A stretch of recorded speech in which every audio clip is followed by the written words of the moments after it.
In today's video, we're going over 4 different ways you can use throwers to help you get so much better with them, whether it's Legends, regular war, or Clan War League. We're going to show you all the different type of approaches so you can pick which one will be good for any specific base so you can get those 3 stars so much easier. Let's jump right in. The first army composition is going to be around the classic thrower spam. You've got 15 throwers, 5 healers, 1 druid, 1 super wall breaker, a loon, and then an archer. For your spells, you want 7 totems, 1 rage, 1 skelly, 1 poison. And for the clan castle, a super valk, a super yeti, a log launcher, and 4 totem spells. They are very, very important. For the barbarian king, you want frosty, spiky ball, and snake bracelet. For the archer queen, it's unicorn, magic mirror, and action figure. For the grand warden, it's sneezy, raid gem, and life gem. For the royal champion, it's phoenix, rocket spear, and electro boots. So this is the first attack right here, and it's honestly very, very simple how you want to approach bases with this one. Essentially, you want to pick a tile on the base. Wherever you want to choose, it is up to you. 1 tile, you spam all of your super throwers. That's not it. You spam all of your throwers on top of the base right there. Log launcher comes in behind. RC to funnel one side of the base, and then you have the king and the queen to funnel the other side. So the main goal is to have these throwers go into the middle where this revenge tower is, so that you can get the maximum value picking off the rage, the multi, and the bomb hive as well. And that's where the log launcher comes so key, because it is going to open up all the way to those defenses. Of course, you need to use your totems to keep your heroes as well as your throwers alive, and that is going to be another key aspect. You want to make sure with this fire spitter, you want to drop it so that it's not hitting your troops. With the scatter, you want to use it so it doesn't hit your troops either. You want to turn around recoil cannons, and you want to ensure that you're reducing the damage off of your troops so that the throwers can get the maximum value and get as much damage on the board as possible.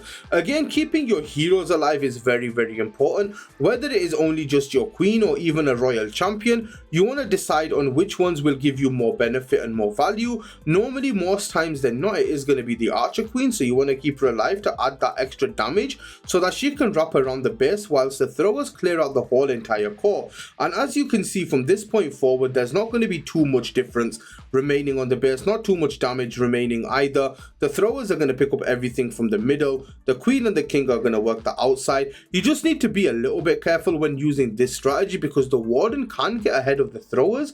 So you want to ensure that you're using your totems, you're utilizing them efficiently and effectively so that you're not letting your warden die. Again, popping that queen ability super late, and that's going to be the first 3-star. This is one of 4 armies that you will be able to use and 3-star with. The second army is going to be the overgrowth variant of this, and it's also going to include the fireball. So let's get into the army composition. You want 8 throwers, 5 healers, 2 furnaces, 1 apprentice warden, and then you have an ice golem and also 2 headhunters. The remainder is up to you, it's just cleanup. For your spells, you want at least 4 invisibilities for the fireball. You want 2 earthquakes to take down the defenses, 2 rage spells of course, and a freeze. And in your CC, you want the yetis with a couple of balloons, and then a poison, an overgrowth, and a totem. For your heroes on this one, for the warden, you want sneezy, fireball, and red gem. For the barbarian king, it's phoenix, spiky ball, and earthquake boots. For the queen, it's frosty, magic mirror, and action figure. And then for the royal champion, it's rocket spear, electro boots, and the mighty fox. This army is so strong and can be utilized perfectly if you can get the right value with your fireball, and that is what is going to be key right here. So deploying your warden with 2 furnaces in behind, and this basically will reduce the damage from the multi-archer tower. It will also help take down defenses also, just so that you can get a nicer fireball and also have your warden have a little bit more survivability with the fire mites, which is really nice. Now, this fireball could have landed in a multiple array of compartments, right? Like if you wanted a quick fireball, you could have fireballed on top of the export that the warden is taking down right now, or you can either take down some of these compartments and then fireball on the multi or the builder hut to get down that invisibility tower. So you have two different type of fireball entries with the placement of where the warden was placed right there. So depending on if you want to do a quick one, you can pop it really early, and then if you want to do a little bit of a deeper one, which we're showing you right here, you can allow the warden to walk a little bit longer, and then there come the invisibilities, and you're going to pop it with the earthquakes instantly, perfectly taking down that entire core. You miss maybe one builder hut, but that's not the end of the world. And then of course, again, dropping a totem to ensure that those heroes do not kill off your Grand Warden, because you want to make sure, and the most key factor of this whole entire attack is that this Grand Warden stays alive, because you need the Rage Gem aura right there to ensure that you can power them through the base, because the throwers without the Rage Gem, they are very, very slow. So you want to ensure you're getting the value intended for them. Log launcher right here to open up the whole core of the base right there, giving you accessibility to the town hall. Of course, the king as well with the spiky ball and the electro boots. But the main reason we deployed the queen at the 6 and then the royal champion at the 9 is because we want to get quick accessibility to this fire spitter. And the reason you want to take that down is because it does a wide array of damage to a lot of your troops. So the quicker you can get that down, the better. The overgrowth right here was placed on this 10 o'clock compartment is so that our throwers can move over towards these recoil cannons and take them down as quickly as possible, because they're the highest DPS point on the base at this remaining second, which means reducing that will exponentially improve your chances of getting that 3-star, which is something that you need. Very, very important, especially in Legends. So the overgrowth was there to create the pathing for the throwers to ensure that they push all their way in towards those recoil cannons. The RC's job was to take down that fire spitter, the queen to make the funnel so that the throwers go to the inside of the base, and then the king essentially opens up the entire base along with the log launcher. And this is how you 3-star with this army. And again, it is very, very simple. A very, very key fundamental rules that we went over. You follow them and you 3-star. Here we have the third army composition of this video, and it is going to be the Warden Walk Throwers. So no fireball on this one. So going into this army composition, you need 12 throwers, 5 healers, a druid, a wall breaker, 1 cocoa loon, 2 furnaces to help with the Warden Walk, 1 headhunter, and the rest is cleanup. You can use whatever you prefer. For your spells that you take yourself, it's 7 totems, 1 rage, 1 skelly, 1 poison, and then a log launcher as well. For the clan castle, you want a super valk, a super yeti, a log launcher, a flame flinger, and 4 totem spells. Now moving on into the barbarian king, you want frosty, snake bracelet, and spiky ball. For the archer queen, it's unicorn, magic mirror, and action figure. And then for the grand warden, it's life gem, red gem, and sneezy. And for the royal champion on this one, it's phoenix, electro boots, and rocket spear. So as you can see right here, this is the third attack of the day, and of course it is going to be the third army composition. Remember guys, if you made it this far in the video, remember to like, comment, subscribe, all of that good stuff. Use code BLUE as it helps us make the best videos that we can possible for you guys. Let's continue on with this attack right here. So as you can see, we dropped 2 furnaces with the warden and some healers. So the main goal right here for this is that we want to take down as much value as we can with the warden walk. Essentially, you want to let the warden walk for no longer than around about 50 to 55 seconds, because anything longer than that and you will potentially cause yourself to maybe time fail, which is something that you need to be very, very wary of. But sometimes if you can get maximum value, especially with the furnaces, you can allow the Grand Warden to walk a little bit more. So right here, the recoil cannon is nice, and if you also got this expo as well as that air defense down, it creates a perfect pathing for the throwers, which is going to be absolutely perfect. Once this AD goes down, we get onto this expo, and then once this expo is going to go down, we have the funnel completely set, right? So that means that we can bring our throwers in from the 6 o'clock side, we can bring them directly into the town hall. It's very much dependent on you as an attacker, because that funnel has been set. Of course, on this occasion, we're going to go far side away from the town hall because we have the log launcher, and this is where we drop our king, our queen, our royal champion all together with the log launcher in behind so they can take out this entire compartment. Don't forget to poison the CC. It might have a furnace in there, might have witches. You want to make sure you take them down as quickly as possible, because otherwise you will have a little bit of issues, especially if those furnaces end up locking onto your healers. That's not something you want to deal or be without. The reason that we have the Phoenix on this one for the Royal Champion is because we don't have any invisibilities for her, and we're not doing an RC charge, and the Fox doesn't really add too much value, especially if the RC ends up going deep into the base where she can come back to life and potentially do a little bit more damage. The unfortunate part about here was that the throwers didn't go to the inside of the core, but with the rage from that Super Valk and also the Super Yeti being in the middle of the base, he is going to be able to clear all of that out. And again, the Royal Champion right here coming back to life, helping the Queen clear that whole 9 o'clock side of the base, which is fantastic. The throwers, the reach on them is absolutely crazy.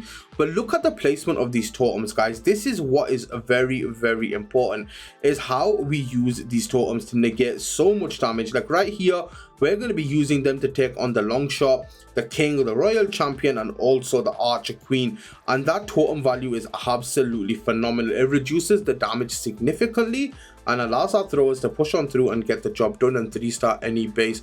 Now let's continue with the final attack, guys, and I hope you guys are enjoying this video so far. Here we have the final army composition for this video. Again, it's very similar, but we have a couple of differences. So 5 healers, 4 balloons, 2 furnaces, the most importantly 7 throwers, 2 ice golems, 1 druid, 1 headhunter. Everything else you can take by yourself, of course. It is going to be for cleanup, so whatever you prefer you can bring.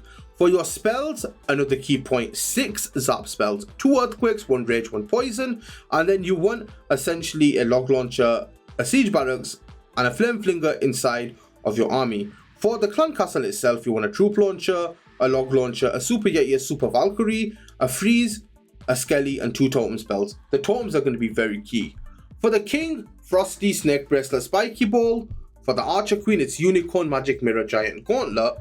For the Grand Warden, it's Sneezy, Raid Gem, Life Gem. And for the Royal Champion, it's Phoenix, Electro Boots, and Rocket Spear. Okay, so here we go. Attack replay number 4, right? So we are bringing you 4 variants of the throwers.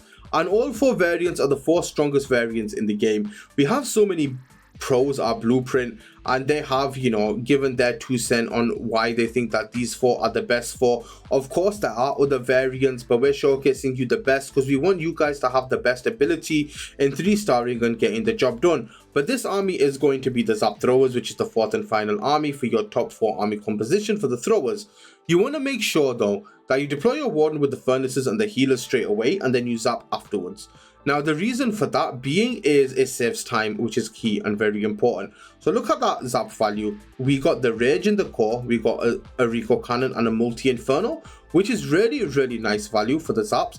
And it also kind of sets a funnel into the core of the base, right? So now if the Grand Warden clears out this expo, this scatter, and this expo right here, is basically gonna have a natural funnel, because then we can either come in from 6 o'clock or we can come in from 12 o'clock, right?